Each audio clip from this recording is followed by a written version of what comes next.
Right, well, earlier on you talked about, how the kind of recruitments that we have now, how that most of the people joining the service now are not doing so in patriotism, yes. in the, with the interest of the nation at heart. Do you think that this has an implication in the way we deal with issues of insecurity in the country at the moment? Certainly, yes. I will tell you, I will cite so many examples. If you look at the boys out there in the field, you realize that the commitment, the enthusiasm, the patriotism, the nationalism that is supposed to be embedded in them in fighting the insurgency is not there. It is only after, during our time, that you hear that soldiers are protesting at the field, and then which is by military standard is mutiny. But soldiers protested because the welfare and well-being were not being taken care of, though not recently, but in the recent past that has happened. So tell me how someone who is serving and is seeing what is done to his colleague that have served and left, tell me how he will put in his best in ensuring that what is needed is what is given by him in terms of service, in terms of patriotism, in terms of nationalism, in terms of contributing to fatherland, in terms of protection the territorial integrity of Nigeria. That cannot be said to be 100%. Of course, there is a shortfall in it because nobody wants to go and give his life and die, and then his families are not properly taken care of. Because the families of the fallen heroes, as I speak to you, there's challenges. This is a national television. There are things that you cannot even mention here because, like I said, the president is one of us, and he's doing his best. We recognize his best. So we will not want to say things that will even look too bad. Otherwise, we had a lot of complaints. We have a lot of cries. We try to put it forward before the authorities, and then we are looking at up to them to do the needful. Like he said, we do not want to go back to the street again. We were on the street in the last 1 month. I have mentioned the various, the way we decentralized the various states that we asked to go on protest, and they all went before that of Abuja. And then the gunpowder is still there. It is not yet Uhuru, because our people, as I speak to you, even as yesterday night, we held meeting with 4 different groups up till 2 a.m. this morning. Those that are still insisting, even after the meeting with the minister, they are still insisting that they are still going on the street today as I speak to you. We were having meetings throughout last night till 2 a.m. this morning, trying to calm them down. Said, okay, since there was a meeting with the minister and other senior officials of government that had authority over our issue. Also, since there's a pronouncement from the Minister of Finance through the Permanent Secretary,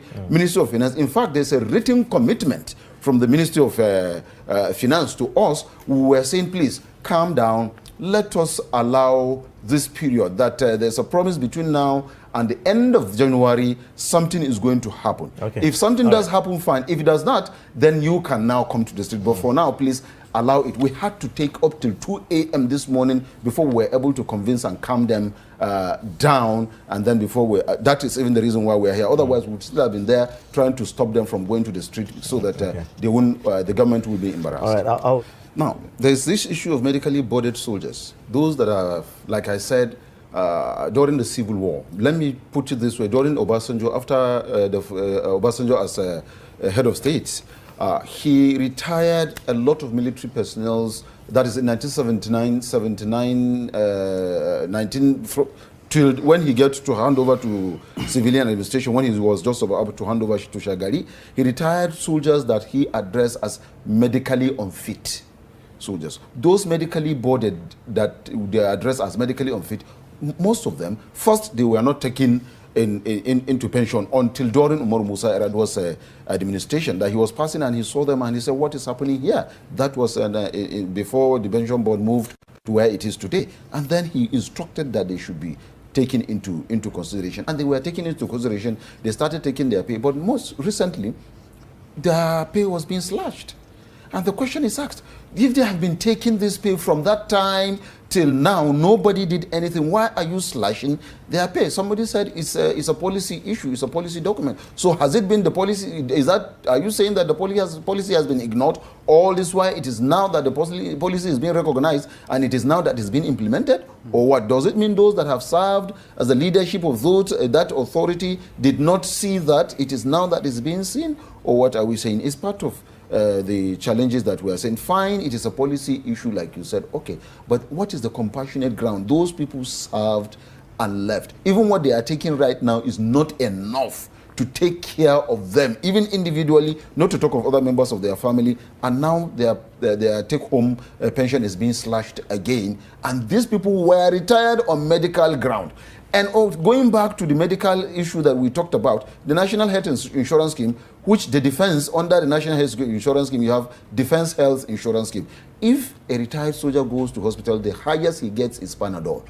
And there's categorization of the kind of sickness that you will go with, that you will even be considered for treatment. Even after the treatment, there's no drugs to be dispensed. And yet, you are cutting off the money of medically boarded. From the initial stage, he was retired because he is medically unfit. And now, under Defense Health Insurance Scheme, the medical challenges he's having is not covered by the Defense Health Insurance Scheme. And again, you slash his take-home pay. For God's sake, how do you expect him to do? Right. And he has served this nation. All right. Let me throw it. Are we giving a thought to some kind of trust fund where would open up, beautiful, the opportunities for private, donors, private organizations, individuals who are willing to make contributions towards the welfare and the well-being of the retirees. Yes, thank you very much for that question once again. That is where the Veterans Federation of Nigeria comes to play. Now, there's an act of National Assembly that is there's a bill that is sent to National Assembly for the approval of Veterans Federation. Right now, it is an approval by Defense Headquarters, but we needed either a presidential, executive order, or the National Assembly's passage of that Veterans Federation Act. So, under the Veterans Federation Act, there is supposed to be a special fund, that is, like you try to put it, all organizations that are working in Nigeria are supposed to have certain percentage of their annual income, certain percentage paid into the Veterans Federation Foundation now for the welfare and the well-being of the military retirees, for serving and protecting the nation, that is giving those businessmen and businesses the opportunity to flourish under the Nigerian system today. That is part of the Veterans Federation's one out of so many things of Veterans Federation. You have the Veterans Federation's microfinance bank, you have the Veterans Federation transportation, you have the agri section of Veterans Federation, you have the health section of the Veterans Federation, you have the education section of the Veterans Federation. It is a comprehensive bill for an act that has been sent to the National Assembly for assent, and it gives room for democracy. For example, now the present Nigerian Legion, they have been appointed by the government, and we are saying no, this thing should be democratic, because we're in a democratic dispensation. Whoever becomes the leader, let the veterans decide who becomes their leaders. Let also be a certain condition for that leadership. Also, let there be, once you fail, there is a way that you can be brought down because you did not fulfill the reason for which you are elected into the office as either the national chairman, or if the national president of the Veterans Federation of Nigeria, other offices down to the state chairman or state coordinators of the Veterans Federation, to the local government, and even to the ward level. That is on one side. Coming back to the issue of welfare, because that is what we are talking about. What I would have expected under a normal circumstances, today is Armed Forces Remembrance Day.